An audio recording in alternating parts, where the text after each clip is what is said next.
Hello everyone. Welcome to I've just come up with an amazing name for this. A brew with Jay and Jew. A catch-up brew with Jay and Jew. We'll go with that. I'm Julie. I'm Jason. And this is one of the few videos which didn't have that catchy title before that we've done over the years while we've been getting to financial freedom, independence, retirement, call it whatever you will. We're just coming into our 4th year of retirement. We're going to call it retirement from now on because it's just easier. Otherwise it's 2 long words. And yeah, so we thought we'd do another quick video of a catch-up while we have a brew and tell you what we've been up to, what's happening, what's going down. Over to you. We're 46, by the way, and That's a bit harsh. normally, yeah, but I can't say what Jew is. Jew's 46 as well. And it is Monday morning, so we should be at work. Is it? Oh, it is. Yeah. Okay. And normally when we sort of tell people that we're retired, it creates a look of confusion, which is understandable because not many people are able to do what we've done here. So that's part of this reason for doing these, is to sort of try and get across, you know, what we did and why we did it and what it's like. Because it's like any part of life, really. You know, some bits of it are fantastic, and other bits aren't quite so great. So, you know, we try to be honest. And one thing with these videos is we kind of do one a year, I think. Something like that, yeah. Every so often we go, oh, should we do a video? We don't get massive amounts of feedback, so if you're interested in the stuff that we've got to say, then, you know, let us know. Stick some comments on YouTube, and we can tell whether anyone's watching it. And if you want to hear about different things, you know, or if you've got questions and that kind of stuff, it'd be really helpful. So yeah, so it's been 4 years since we retired. 3 years. It's into our 4th year now. Yeah. 2015. I'll take you back to 2015. In those 3 years, we've done a few bits and pieces. We've written some books, self-published a few books. We've continued with our travel blog while we're travelling in our motorhome, and that's what kicked this all off. We went travelling in a motorhome, really enjoyed it, and decided to come back and set ourselves up so we can go travelling whenever we want. We've got notes over here, by the way, just in case you wonder what. We can't remember what we've been doing for the past 3 years. What we've been doing, yeah. I'm not sure if stopping work's helped the old memory or not, but we've continued with our travel blog, and during that time we've gone from the tippy top of Norway at Nordkap, all over the shop, down to the Sahara Desert in Morocco, climbing some sand dunes, which was fun. Yeah, we spent a couple of years. Out of those 3 years, we spent about 2 years in total on the road, travelling in the motorhome, which added. Excuse me. That adds to slurping away. That adds to another couple of years that we did travelling before we retired. So out of the past 6 years, we've spent 4 years on and off travelling around Europe, which has been great. Been good. Yeah. And that's part of the books. Most of the books that we've done are around travelling the motorhome, because that's something we built a lot of knowledge up. So yeah. That's what we've done. So when we set ourselves the challenge to get retired early, the plan was we'll go travelling because that's what motivated us to do it. One thing we didn't think about was what we're going to do when we travelled out, and we kind of hit that point during the past couple of years already, because we had done 2 years previous anyway. Travelled out in sense of the way we were doing it, so in the motorhome, moving probably every other day. We've seen enough churches and castles and things like that. It got to the stage where we just felt like we were just skipping along, not really taking anything in, not really appreciating it fully. I think it's fair to say that was more me than you. To be fair, you were quite. I'd be happy anyway. You were quite happy with it. It's more, and I think that's one thing that you can find with this stuff, is that one person gets a different experience of it, if you like. So I hit the wall a couple of times, I think, with travelling, where I was just, at one point we were sat in, was it Vilnius? No, it was Riga. We were in Riga, and we were sat in a square that and the only people in this old square were sort of Japanese tourists who were they're all taking exactly the same photograph of a particular clock. One came over and photographed me, and I'm thinking, why are you photographing me? I don't live here. And I was kind of thinking, what am I doing? All I'm doing is a sort of steady stream of people who are just coming along and taking the same photographs of the same things. And I kind of hit a low point at that point, thinking, what exactly am I doing? I'm not really contributing anything to the world. I'm just sort of coming along and looking at things.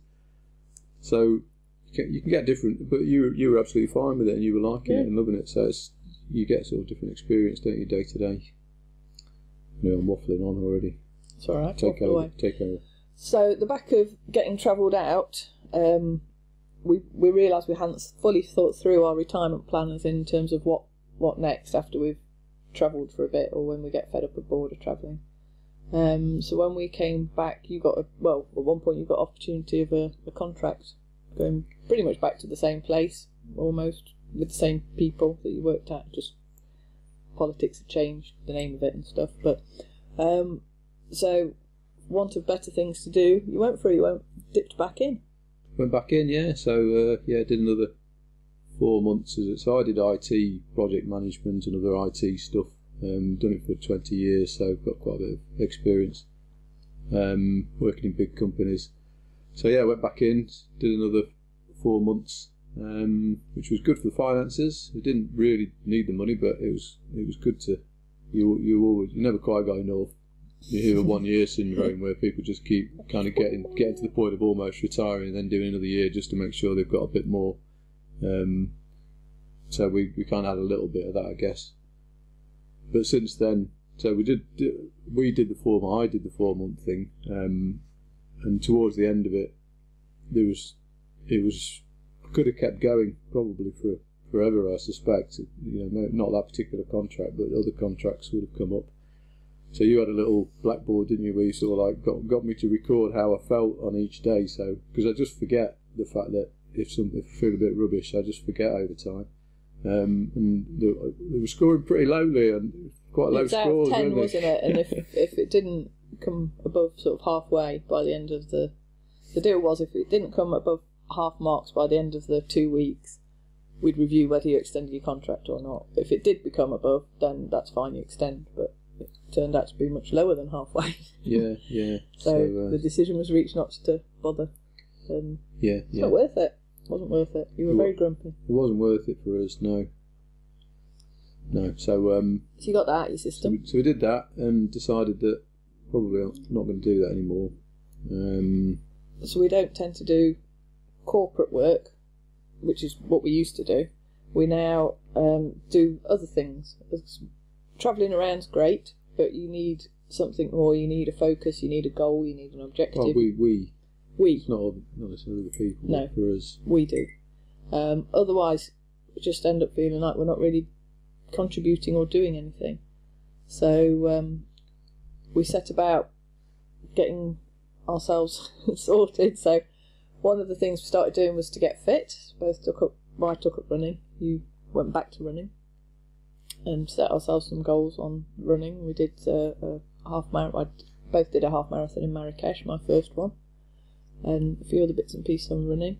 And then while we've been back home, we've done some, I guess you'd call it voluntary work. It's not as formal as that, but we help out some of the local businesses with some internet and social media type stuff. And I'm looking extra special today because today I've just volunteered my body up at a local massage school, so I get a free massage, but they need people to practice on. So I've got all massage oil on me, so I'm not looking amazing, but so yeah, it's a win-win, because these are things that if we were in work we would never have got to experience. So we like it.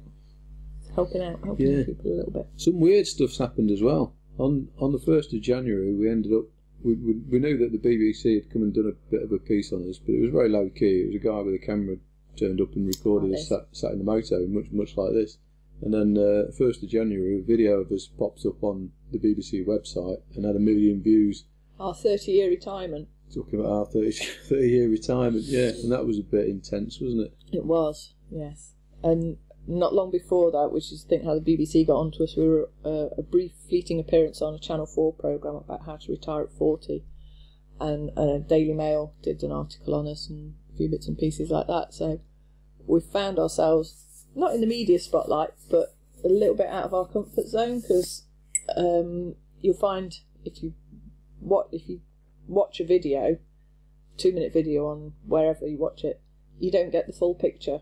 So people weren't getting the full picture, and then putting comments, some which were quite nasty, some were quite personal, and they don't know who we are, they don't know us, and it wasn't very nice, so we won't be doing that again.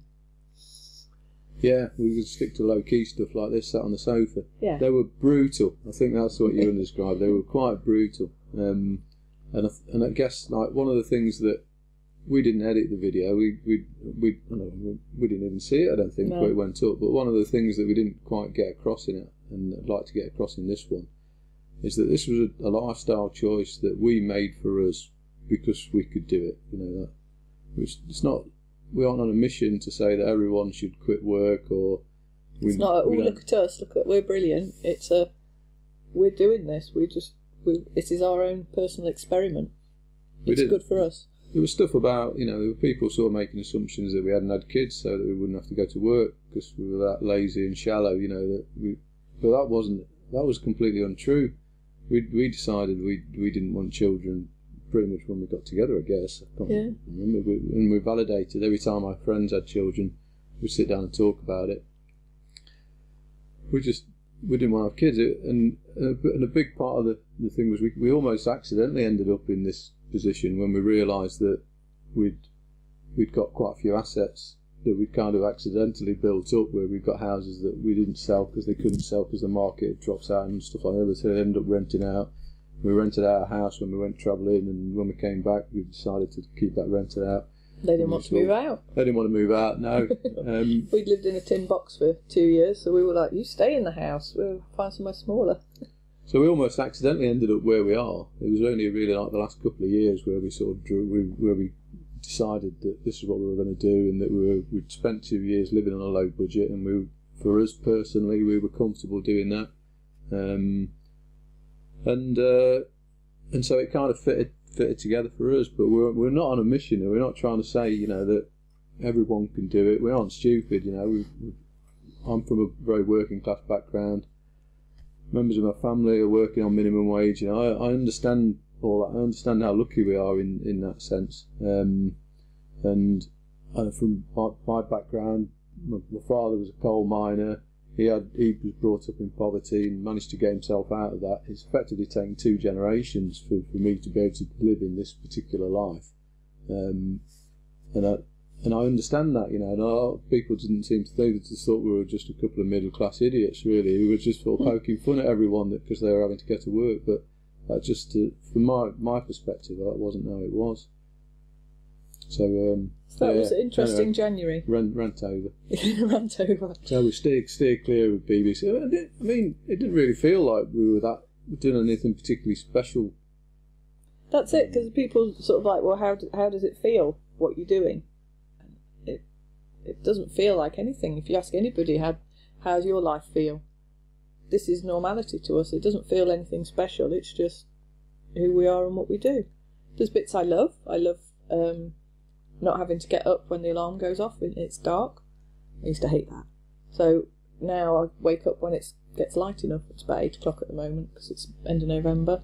There's bits I don't love. There's the feeling of, everyone's at work and I've got no one to play with. And then at the weekends people are busy. So sometimes it can get a bit... We spend a lot of time together. I won't say it gets lonely, but it can get a bit... You need to have enough imagination to find stuff to do. For me, I find. Because otherwise you could just sit in the... We don't switch the telly on in the daytime. Otherwise you could just sit in front of the telly and watch daytime telly all for the rest of your life. Maybe a bit of a loss. You could do, but you probably won't. I think if you're going to get into a point where you can retire early, you're probably fairly driven, and probably don't sit and watch the TV all the time. So the chances of you just flipping and turning into a slob, watching the TV and drinking beer all day, probably not that high. I don't know. It's tempting. Although Yeah. No, anyway. So we, in terms of our finances, because people are always intrigued. You meet people and they're sort of like, oh, what do you do? And you say, well, I'm kind of retired. Oh, have you won the lottery? Oh, no. We have a spreadsheet that I fill in everything we spend gets recorded. So I write down everything that we spend in my diary. That gets transferred into a big spreadsheet which tracks our day-to-day spending, our fixed costs, things like looking after we've got some houses that we rent out, as we mentioned earlier, so the costs to maintain those, and our income. And it can report back quite clearly and easily on a little dashboard that I've created with some graphs, some help from Jay, he's good at Excel, how we're doing.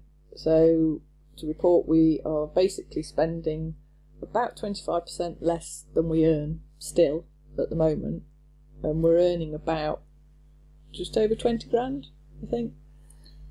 Yeah, so maybe the costs are, so we're probably spending about 15, between 15 and 20 grand is kind of where we've set the budget. It was 15, now it's 20, although so it was 15 grand a year on living and sort of day-to-day living costs, and then we tried to crank it up to 20. We tried to say, oh, let's crank it up to 20, but we'll do more stuff. Habits are a bit ingrained, spending habits, so it's hard.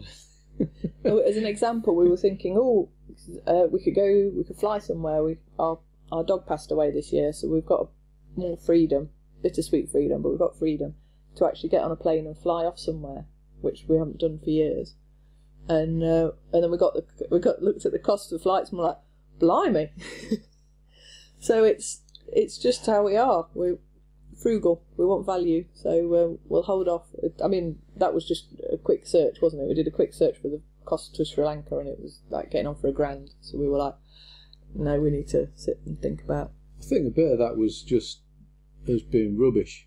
I think, though, to be fair, because we didn't put any effort into. We knew but I just ran the numbers, and if we could fly to Sri Lanka, and we could stay in sort of Airbnb, relatively nice places, travel around, and that'd be in our budget, really. As long as we didn't sort of fly there for a week, that's what really cranks the cost up, is if you just go and then come back. If we were there for 2 or 3 months, the cost of the flights would sort of not be that massive, but we struggled a little bit with it, just shelling out £1,000. But also, we'd also done another tour in the motorhome, and we'd enjoyed just going around France and Switzerland in the motorhome. We've got that available to us.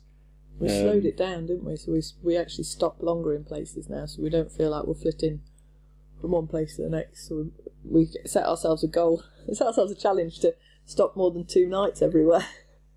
Just go a bit more slowly, and also we were running, which meant that it's just little things can sometimes make a big difference. We were running, so if I was doing sort of 10 or 15 mile run, or you were doing a similar thing, and a bit shorter, but you'd get to see more of what was going on. And if you went earlier in the morning, you'd get to see life as people were starting, different aspects of it, and you all felt like you were sort of taking part a little bit more in what was around you, rather than just sitting looking at it. So onto the list. I think we've covered off how we feel about it. So the financial side of it, we should point out that what we've got is we've got some private pensions that we obviously can't get at until we're 55 at least. 9 years. At least 9 years, and depending on what we do with them, whether we sort of pull them out into our self-managed pensions, we might not be able to get at them for some years after that. But we've got a kind of safety net with those pensions in the future, so the amount of money we've got coming in now is enough for us to keep us going. But in theory, when we get to normal early retirement age around 55, we should see an increase in our income, and if we get to normal sort of state retirement age, then we should see another increase. So, assuming there's a state pension, then. If there's a state pension that's not means tested, but it's so for us things are flipped around a bit. Whereas in normal retirement, you're expected to get used to living on less money. We've already done that, and now we'll be expecting to live on more money as we get older. We're already struggling with that. Probably. So it's an important thing, I think, that the mindset thing of living on less money, we've already done. and now we can potentially get used to living on more money as we get older. So yeah, in terms of what's next for us, we've got the Channel booked for early January. We've gone for the Channel because it's going to be early January and the sea might be choppy, so I'm not a big fan of choppy seas. And that's about the only thing in the diary at the moment, apart from we need to be in Zermatt in Switzerland for the start of July, for Jay's running an ultra marathon there and I'm doing a half marathon there on the same day. So we'll get the Channel in January. We may come back, we may not come back, we may stay out, we're not sure. Nothing's really set in stone, it's all flexible, which is quite nice. We'll see how we feel. We haven't got a clue where we're going. We could go to Spain, or we could stay in the Alps, or we could go to Croatia. Oh, let's go to Greece. I liked Greece. It's going to be too cold for Norway. I think that's the only thing we can say for certain. yeah, south, mate. Either go up into the mountains where it's nice and snowy, or get as far south as possible. Yeah, or both, if we've got time. Or both, yeah. Could go up into the mountains and then across the Alps. I think we've done it so many times now. We've got a bit blasé about it. We kind of pack a few days before. We've got checklists that we run through, that we put in the books and stuff, so we can just run through the checklist, make sure we've got everything, and then yeah, just drive which direction we go in when we get to France's. Yeah, well, we'll see when we get there. Yeah, I guess that's one of the nice things about the lifestyle that we're experimenting with at the moment, is we have got flexibility, we've got choices. Friends of ours were renting a cottage for school half term down in Cornwall, and they had an extra room in it, and they says, oh, do you want to come along? And we're like, yeah. So we chipped in towards the cost and went, and didn't think anything of it until you think, oh, hang on a minute, if we'd still been at work, it'd have been a bun fight to get those days off, because it's half term and everybody wants the half term off, and you'd be able to get a load of work done before you went and do a load of work when you get back, and you still probably be looking at your phone checking emails and stuff, and it's just, that's gone. We've got rid of that side of things. We've got choices to just go and do what we like. Takes us on to fears, I think. So one of the things I mentioned earlier is our friends are not necessarily about in the day, so it is a bit of a fear in terms of fitting in, I guess. When you chat to people and when they've got over the, oh, you haven't won the lottery, well, what is it you do? Like I said, I sometimes say I'm retired. I generally say I run my own business, which I do, which is a little part-time business I've got, which is a small income stream for us, along with the books and the solar panels we've got on some of the houses we rent, and houses that we rent, and a bit of money from the blog, and I can't think of where else we get. We've got quite a few little income streams that all add up to this about 20 grand, just over 20 grand that we get in. And it's the fitting in of how do you explain that to somebody in a word? Normally it's like, oh, what do you do? I'm a nurse, I'm a fireman, I'm an IT consultant, or whatever.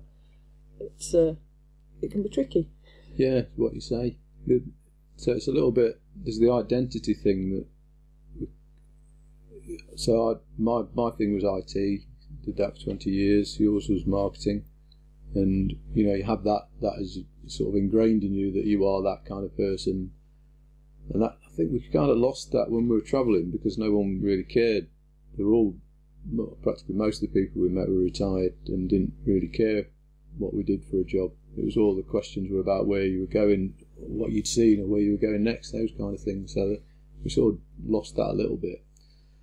But then so when we're chatting with people who are new to us, and we'll say, what do you do? And kind of say, well, we're retired, and then you'll get a sort of strange look of how you look a bit young for that. And then I think there might be a tiny bit of people thinking that we're kind of judging them in some way, thinking, oh, well, we've managed to retire, why haven't you? But it's not that. I don't care really what other folks want to do, and that's completely up to them. I have a bit, yeah. I have a bit where I thought, people are, because it raises the subject of money, which is it's generally a taboo subject, isn't it? How much money you've got, and how much money you spend, and what you spend money on, and all those kind of things. How much you owe, how big your mortgage is, all that sort of stuff is it's not stuff that you talk about. I don't talk to many people about, or anyone really, about the state of the finances, but it sort of throws that question up, whether it's spoken or not. It throws that question up of, oh, you've managed to retire, and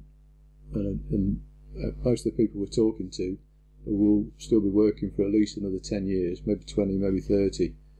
And so there is that kind of bit. I feel that a little bit, but I think some of this stuff's just in my head because you didn't see it, and I'm just imagining it. I don't know. I do feel the need to when I say, oh, people say, oh, what do you do? Oh, well, I'm retired or I run my own business or whatever. I do then feel the need to say, but we're not millionaires or we're not rich. It's just we've really reduced our costs right down to so we're spending less than we earn. It's like yeah. I guess that's one. So one of the things that travel.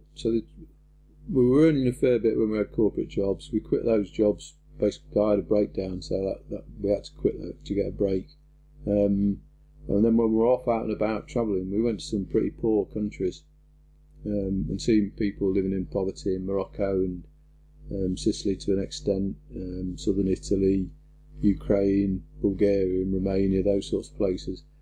You get a sense of just how lucky we are, and just how much opportunity we've got, how much spending power we've got here in the UK, just how rich we were really compared to those other countries, and so that made it a lot easier for me. I still feel, even though we're living in a much smaller space than most people live in, our budgets are much smaller than they used to be, and perhaps quite relatively low even for the UK, the amount of money that we spend. I still feel well off. And so that it's getting that sense of if we hadn't done that, I might have felt poor doing this, and then it's not sustainable. It kind of reset your view of values and stuff. I guess there was stuff like when we first turned up in Morocco, we couldn't understand why there's so many people at the side of the road sort of waving at us. There's just people everywhere, just like down a normal sort of A road. There'd be families sort of stood around. And after a few days, we were getting freaked out by it, and we worked out that this was how transport worked. Someone who got a big van wouldn't just drive it around without it being full of people or goods, or overfull, massively overfull. People on the roof. And we were suddenly like looking at ourselves going, in Spain, no one batted an eyelid. We were in Morocco and we're driving along. We've got a huge van that you could probably get 30 people in. And they must have been looking at us going, you're driving along with just you two in it. No one else in it. We're like, whoa. No sheep or goat in there. We can afford a vehicle with all these people. That none of these people, they haven't even got a bicycle. We have bikes on the back. We've got push bikes on the back as well. Yeah. What did they think of us? I don't know. But so it really reset what it means to me to be well off. It sort of completely altered my mindset of it. And it hasn't gone back, I don't think. It's not really gone back. So I think you've got to have that kind of mindset that you feel as though you're well off, even though you're sort of spending a relatively small amount of money to make this fun, and otherwise it'd just be rubbish and you wouldn't enjoy it, and you'd have to be back at work sharpish to get more money to feel good about yourself, I suppose. That's it. Because we track what we spend, but it's not we've overspent this month, this week, or whatever. We just write it down, and I'll do a roundup once a year and go, oh, we've overspent a bit, or oh, we've underspent a bit. It's tracking it. It's not living to a strict budget. We set a figure just to give us an idea of what we're doing, but if we want something, we just buy it. But generally, we don't want something. On the finance sort of stuff, we've probably on and off spent 10 years thinking about it, and it's not something we just did. We didn't just sort of one day say, right, that's it. Well, we kind of did, but we're quitting work and that's it. We're done with it. So we've got things like we've got a good sized emergency budget. So if something goes wrong, we can get it money quite quickly if we need to. We've got our money split into liquid and illiquid assets. That's liquid and stuff that we could sell quickly if we need to. If we have a big disaster and we need to sort of handle that, we can get at that money. What I'm trying to say is we aren't living on a thin line. So if, for example, our motorhome blows up and the insurance doesn't pay out for it, we're in a position where we could buy another one. We wouldn't be happy about that, but we could. We wouldn't be happy about it, and I'm not trying to say it to show off, but I'm trying to say that we're we're in a more conservative sort of financial position than we might look. We're sort of fairly safe, because we have all the same fears as everyone else. You know, if one of us gets ill and needs private sort of medical help, if we need to pay for that, could we afford to do it? Especially if we're abroad at the time. If we're abroad, I know we have insurance and stuff, but sometimes you still need a bit of money for things. Will all our sort of income sources suddenly dry up because, I don't know, something happens, there's some big disaster that means that no one wants to live around here?